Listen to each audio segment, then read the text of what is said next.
Dragi gledalci, nalazimo se u hotelu Mona Plaza gde se danas održava veliki međunarodni skup mikologa koji će trajati naredna 3 dana.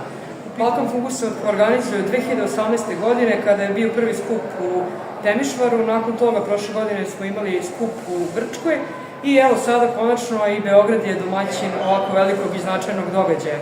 Ovo je nekada bio regionalni skup, ali sada su se priključili i naučnici širom sveta, tako da se sad može reći da je u pitanju jedan svetski skup. Ovaj kongres započeo je simpozijumom Fungal Case Finder. U pitanju je projekat koji je finansirao Fond za nauku Republike Srbije u vrednosti od $500.000 evra. Na čelu tog projekta nalazi se naša profesorka Valentina Arsić-Arsenijević zajedno sa timom stručnjaka iz Srbije. Tako da, evo, sada ćemo uzeti izjave od samih profesora i svih učesnika tima i da vidimo šta se dešava na samom kongresu. Sa nama je profesor dr. Valentina Arsić-Arsenijević, idejni tvorac novog alata i softvera Fungal Case Finder. Profesorka Valentina, kako ste došli na ideju za ovakav jedan izum i koliko će to biti značajno i za pacijente, a i za samu struku? Ja se 35 godina bavim medicinskom onkologijom i videla sam već na početku moje karijere da je veliki problem za pacijente u stvari nedostajuća prava i precizna dijagnostika gljivičnih infekcija.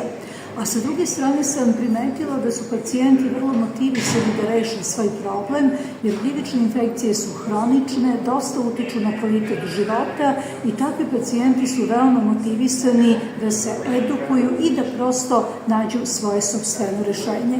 To je bila moja osnovna ideja, da u stvari napravimo jedan alat koji bi oni isto mogli da koriste, da ne dolaze u laboratoriju, već da se oni uzorkuju, ali naravno na ispravan način. Sa druge strane, sam utvrdila da bris kao metoda uzorkovanja promena sa kože, mukoze ili nekih drugih struktura je potpuno neadekvatna. Većina gljiva koje izazivaju hronične i ozbiljne infekcije su takozvane biofilm forming gljive, dakle oko 80%.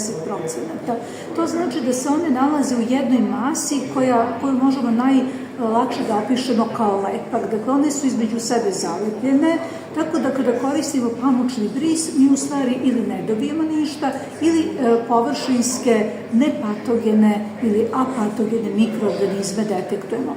Dakle, neophodno je da se uradi pretretman koji bi se delovalo na biofilm kako bi te upakovane gljivične ćelije sada postale pojedinačne, a zatim da uzmemo jedan alat koji bi u stvari izgrebao ili sastrugao nežno tu površinu sa kože, mukoze ili, na primer, dentalne proteze. I to je naša osnovna ideja koju je prepoznao i Fond za nauku Republike Srbije, dodelio nam sredstva u iznosu od skoro $500.000 evra da mi ovu našu inovaciju realizujemo. Zahvaljujem se na odgovoru i još jedno pitanje. Balkan Fungus je trebalo da bude simpozijum regionalnog karaktera. Mi ovde vidimo da osim regiona imamo i stručnjake iz nekih drugih zemalja. Da li je to nešto novo vezano za Balkan Fungus i možete nam pojasniti? Balkan Fungus ideja da osnujemo je došla 2017. godine kada je tim, jedan od najprestižnijih kongresa iz medicinske mikologije održan u Srbiji. Prvi sastanak je bio u Temišvaru, drugi je bio u Solunu, treći je evo sada u Beogradu i zaista osim stručnjaka iz regiona uključili su se gotovo stručnjaci iz celog sveta, Evrope, ali i iz nekih afričkih i južnoameričkih zemalja i meni je veoma drago da smo mi u stvari za relativno kratko vreme, umeđu vremenu je bila i korona, uspeli da postanemo tako prestižan miting, a posebno mi je drago da se on održava ove godine u Beogradu uz veliku, zaista ogromnu podršku kolega iz Grčke i iz Rumunije. Gospodin Muhamed Del Koli, koji nam dolazi iz Aleksandrije i docent je na univerzitetu Al Arab. Gospodine Muhamed, možete li nam reći kako ste saznali za naš kongres i kakve su vaše impresije povodom našeg projekta Fungal Case Finder? Ako mogu da zamolim profesorku da njemu da prevede. Well, welcome to Belgrade. Thank We you just so much. introduced you, and we are very happy that you are here. And the question was related to how did you found out for this Congress? And the second question is what are your impressions on Fungal Case Finder project and the possible cooperation? First of all, thank you for your hosting such a valuable event. It's my second time to attend the Balkan Congress. My first one was in 2018, where I first met Professor Valentina Arzic. Then we started our collaboration, and I visited Serbia for 1 month as an observership at her College of Medicine in Belgrade University. She invited me to attend this valuable conference, and fortunately I got a grant from the European Society of Microbiology and Infectious Disease to attend this conference. Actually, the organization, the place was magnificent. Everything was well organized.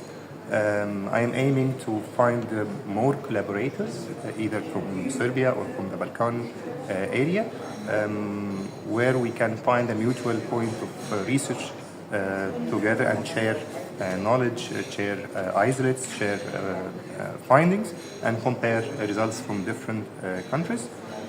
I'm highly interested in mycology of different aspects, from Candida, invasive fungal infection, dermatophytes, where I met the professor and asked her for if we can collaborate together.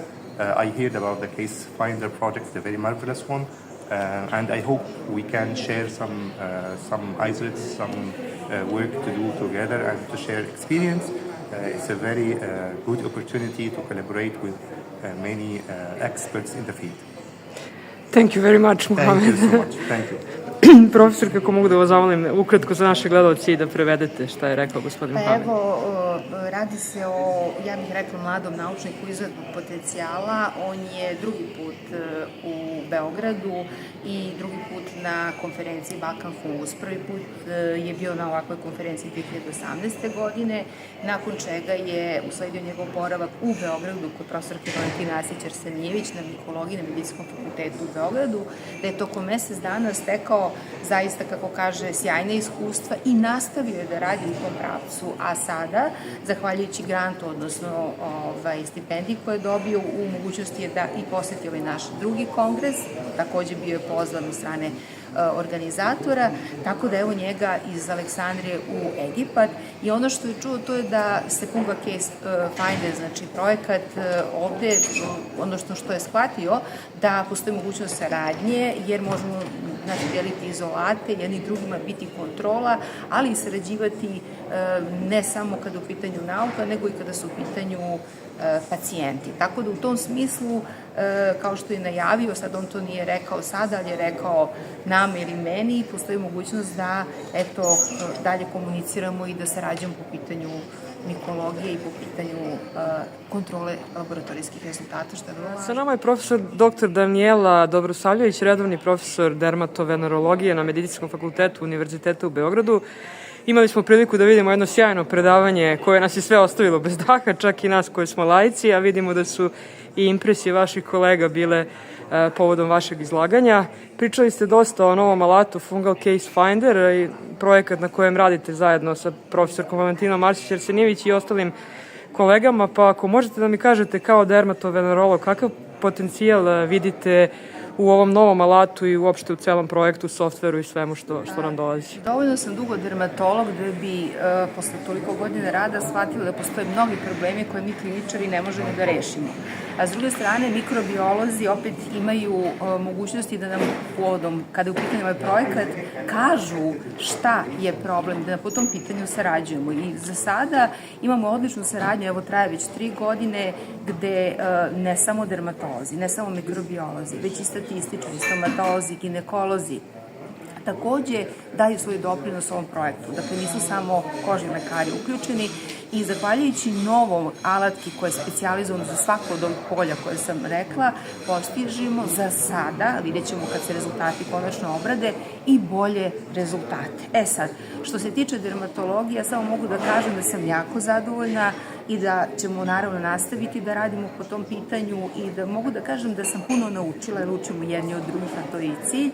a nadam se da će još više naučiti i biti još pametnije kad se sve ovo završi. A na korist pacijenata, ono što je važno, tačnosti dijagnostike i njihovog lečenja. Ono što je novo, to što će sam projekat omogućiti ne samo novu alatku, nego i mogućnost da sam pacijent kasnije, u kasnijoj etapi, putem specijalno dizajnirog softvera koji će biti dostupan online i biti besplatan, moći da sebe stavi u određene kategorije, da zna koliko je situacija ozbiljna, koja je otprilike dijagnoza i kako da uzme svoj uzrak i pošalje u laboratoriju, što je bio problem.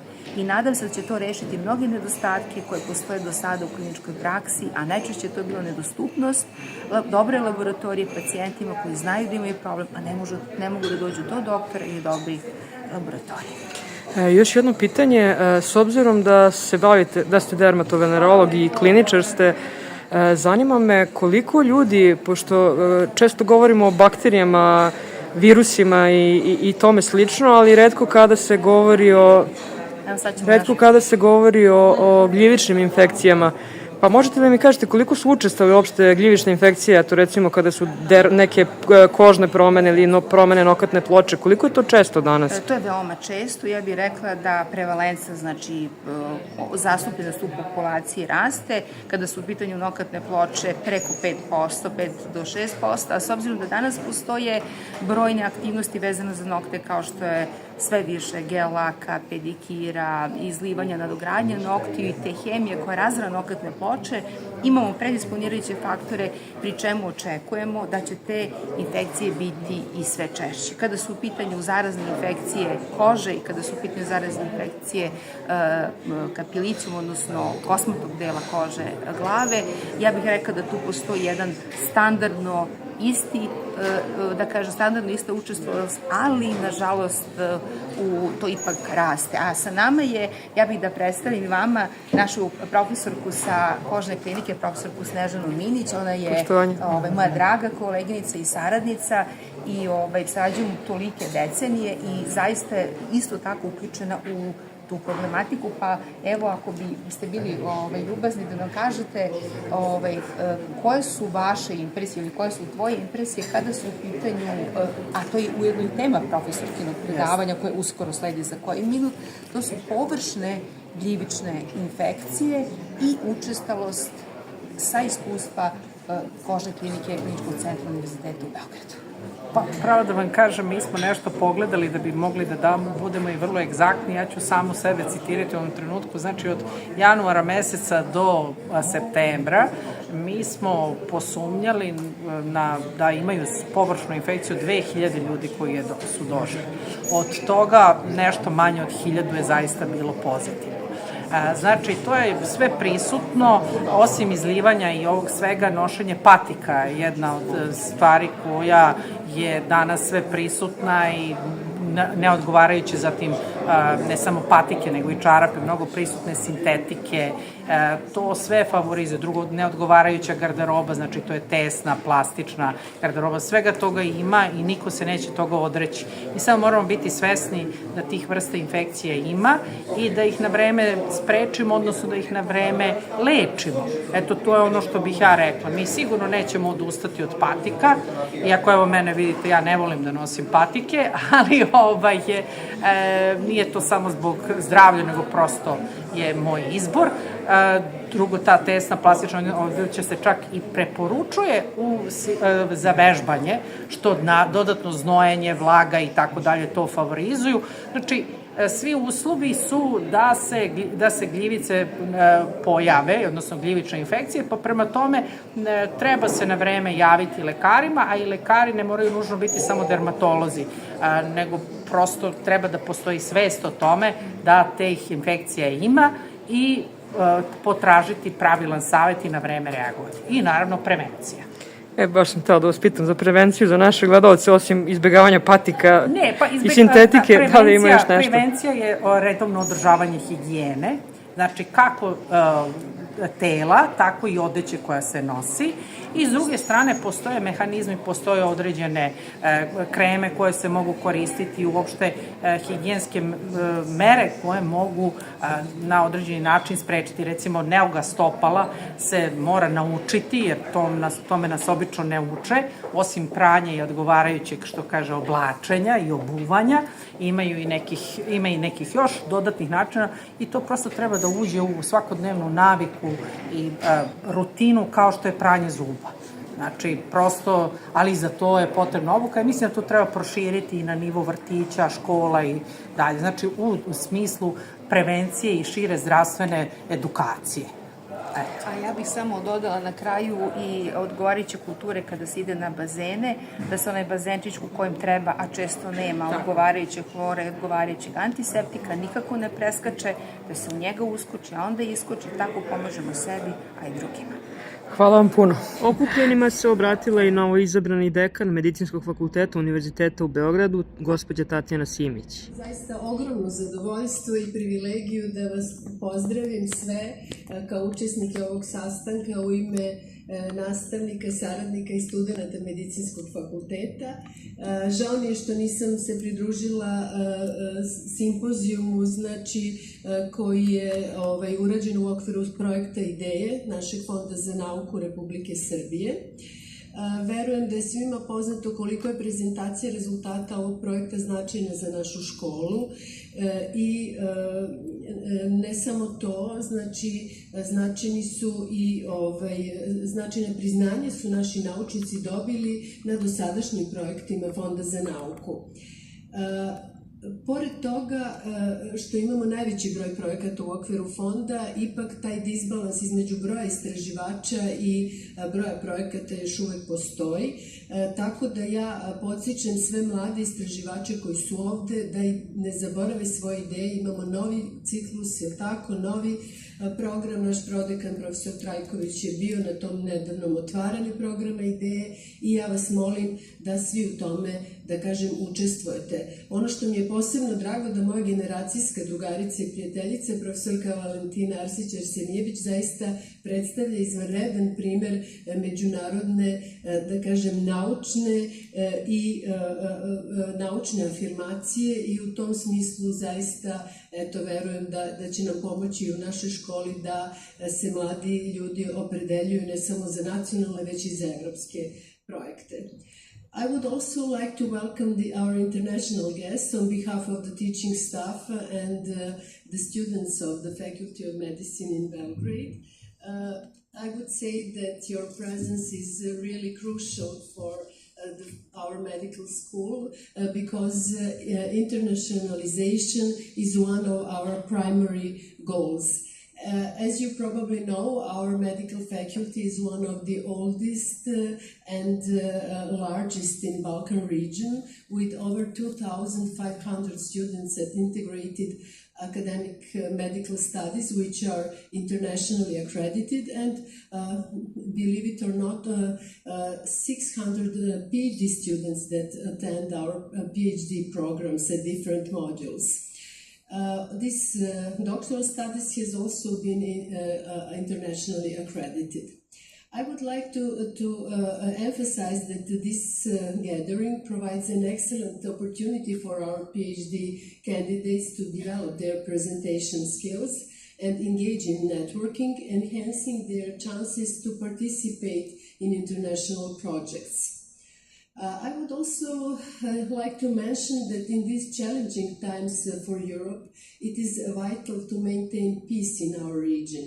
And I firmly believe that such collaborative events, which unite scientists across the Balkans, promote and strengthen relationships also between Balkan countries. I wish you a successful meeting. I wish you a nice stay in our beautiful city. Thank you so much. Može Bog, braći i sestre, svi Srbi ma gde bili u svetu i svi ljudi dobre volje. Vi se nalazite na kanalima Srbin Info i Centar. Ovom prilikom želim da vas informišem da je YouTube omogućio pretplatu na našim kanalima. Time ostvarujete neke od pogodnosti. Također, ako želite da pomognete rad naše redakcije, možete uplatiti donacije preko platforme Patreon ili direktno na naš devizni ili dinarski račun firme. Instrukcije za plaćanje možete naći u opisu svakog našeg videa.